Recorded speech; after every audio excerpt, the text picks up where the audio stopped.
Hi everybody, we're going to be talking about the ear. The ear is divided into three parts. You have an outer ear, you have a middle ear, and then you have an inner ear. Let's go ahead and start with the outer ear. The outer ear contains what's called the auricle. This will collect sound waves, which will travel through the external auditory canal. This canal would be where you would potentially stick a Q-tip into. Now, sound waves will travel through the external auditory canal and they will reach this disc-like structure known as the tympanic membrane. We commonly know this structure on a day-to-day basis as the eardrum. Sound waves will hit the eardrum. It causes it to bow back and forth. And on the other side of the tympanic membrane, we enter into your middle ear cavity.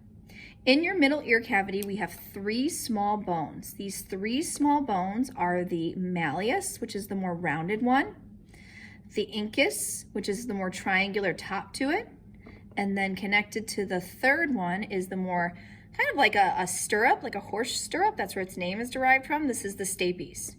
And so what happens is that sound waves hit the tympanic membrane. These ossicles will dampen the sound waves. So when the membrane goes like this, like a domino effect, it pulls on the malleus, it pulls on the incus, and then that pulls on the stapes. Now the stapes will displace fluid in your internal or your inner ear cavity. One more thing before we move into the inner ear cavity, is this tube right here. This is connected to your throat. It has three names for it: the eustachian tube, the auditory tube, or the pharyngotympanic tube. This tube is connected to your throat. It allows the middle ear cavity to drain into your throat. And you commonly would experience this when you get on an airplane and you have some pressure changes and you would chew a piece of gum, and that would open this up, so causing the popping of your ears there. In many children, when they are young, they get ear infections because this tube is more horizontal and therefore it cannot drain properly. All right, let's take a look at these inner ear structures. In these inner ear structures, we have what's called, I'm gonna lay them right here. These inner ear structures, you have this snail-shaped structure. This is known as the cochlea. This is the organ of hearing. And over here, we have these three rings. These are called semicircular canals. These are your organs of balance or equilibrium. A nerve connecting to these two structures is known as the auditory nerve.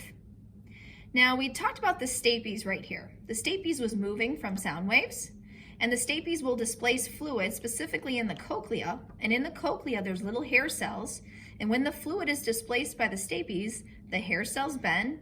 They release ions, which will cause an electrical impulse to travel through the auditory nerve, and it's going to travel to the brain for your interpretation of sound.